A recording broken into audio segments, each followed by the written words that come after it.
Hello again, my name is Ali Ariano. Last time I presented on uncertainty reduction theory, and this time around I'd like to do a workshop on this particular theory. Before we get started, I love giving background information, just a refresher, because I'm sure we've all read multiple theories and of course studied our own theories, so I'd like to give you some background, and then from there we'll talk about some strategies and some application to us in this workshop. First, let's talk about some background information on uncertainty reduction theory.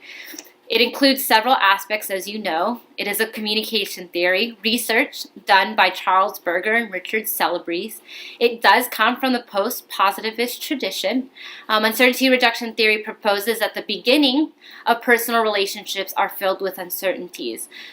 Frank, who is a big critical theorist on this particular theory, agrees with the fact that there are a lot of uncertainties at the beginning of personal relationship, but as you know, he also knows that there are other uncertainties that go beyond just the initial interaction. There are two types of uncertainties. There's behavioral and cognitive uncertainty. Thies and Solomon did some research on this. Behavioral uncertainty speaks on how to behave, which is typically set in by society or norms, or some may call a protocol. Cognitive uncertainty is speaking on who this person is, which is usually taken care of by acquiring more information about the other. Some might know this as disclosure as well. So from there, we've reviewed just the kind of surface of the background information of uncertainty reduction theory. It's actually good for you to know that strategies have actually been put in place for uncertainty reduction theory, whether it be by Berger or Celebrezze or other theorists that have come along and critiqued this theory. So from here, we'll go into the strategies to cope with uncertainty and then strategies to reduce uncertainty. First, let's talk about strategies to cope with uncertainty. Social interaction is guided by people's overall strategies, which are mental representations of action sequences. So when we go into a situation that is uncertain, we typically have an overall strategy. Go with me to a time that you've either visited a new church or perhaps even something as simple as a new restaurant. When you go inside, you typically will look in perhaps the sanctuary and kind of deduce what people are doing, kind of just observing, and then from there you say, all right, some people sit in the back and like to just take a very laid back. Some people like to go in the front and worship in the front, but all of that is being done through a personal strategy. We've all done it at some point or another. The second strategy to cope with uncertainty is the fact that strategies do become more concrete over time. So this is the fact that the first day of your new job is going to look very different than perhaps the 30th day of your new job. The first day, you're getting a feel of the office. The 30th day, you're at that point have relationships with each of your coworkers and each of your supervisors. Third, strategies include contingency plan for when things don't work out. So the more you become aware of your uncertainty, the more that you're going to realize, okay, in some situations, I'm going to need to use this strategy. In other situations, I'm going to need to use this strategy. Now, we all know that that doesn't all happen within one day of going into an uncertainty in an actual situation, but we know that this actually goes on in time, and we know this because we've seen this in our own lives. The last is hedging, which is some form of humorous disclosure, finding things that are similar in each other's lives. That includes our bets, increases our plan complexity, which actually requires high mental effort, since when you meet somebody and you begin to hedge with them, not only are you becoming more aware of the conversation, but you're becoming more aware of that human being, and you're also becoming more aware of yourself as well. Now we're going to go into our strategies to reduce uncertainty, which Sanders and Wiseman actually did some research on this. So we'll look at three of those. The first is to seek information, which Fifi, also a communication scholar, did some research on this. along with Sanders and Wiseman. But there are three ways to seeking information, three strategies to that: active strategy, passive strategy, and interactive strategy. Active strategy includes observation. So we've talked a little bit about this, sitting back and looking, sitting back and just gaining information.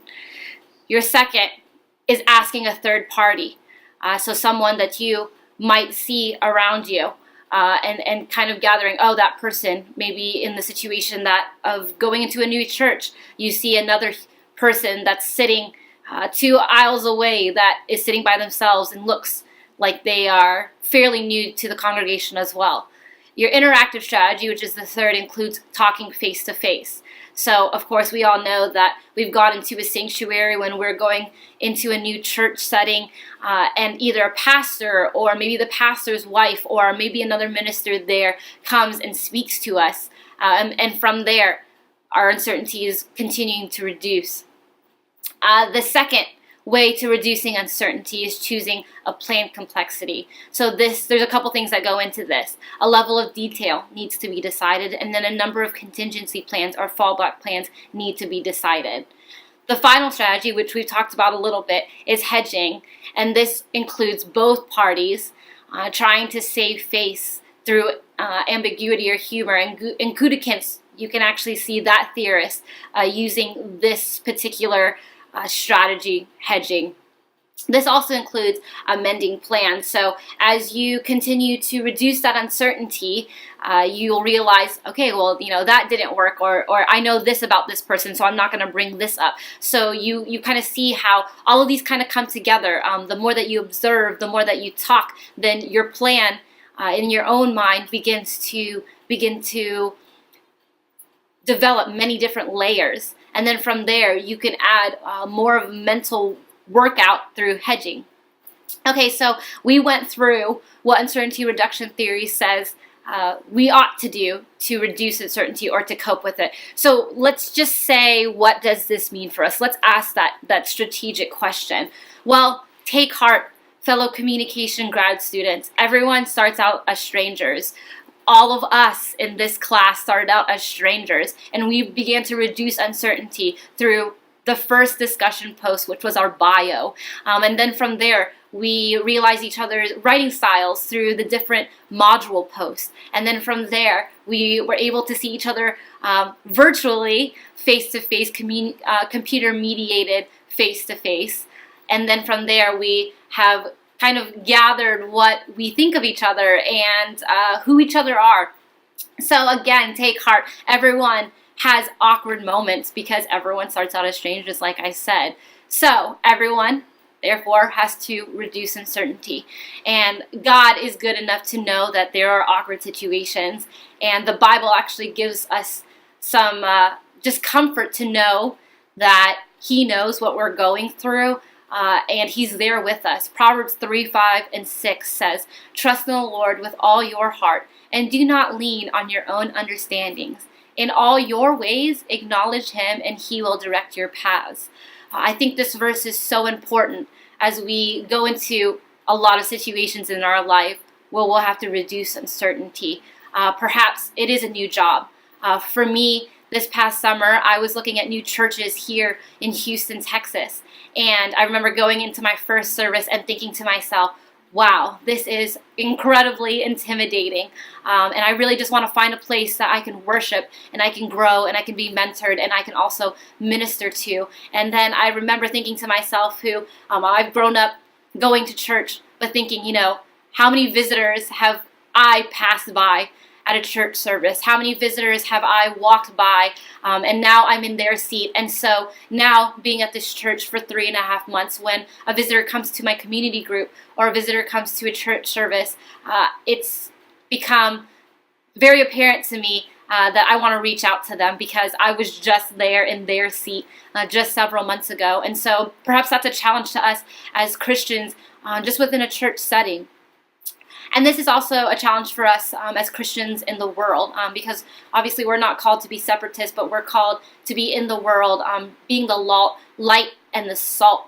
And so the best way to do that is to make relationships and it is going to be awkward meeting people, standing in the grocery line, and maybe there's only one register open and you turn around and all you can think about to yourself is, I really don't want to talk to this person, but that perhaps is a chance for you to just see how they're doing, just to check in with them. And yeah, you don't know them, but perhaps that would be a good conversation starter to something like the gospel and grace. And I'm a firm believer that it's through established relationships that we can show the world who Jesus really is and his grace, and it's through our lives. And so it's not an easy thing to reach out to people. It's not necessarily a fun thing to reach out to people, but that's what we're called to do. Thank you for listening.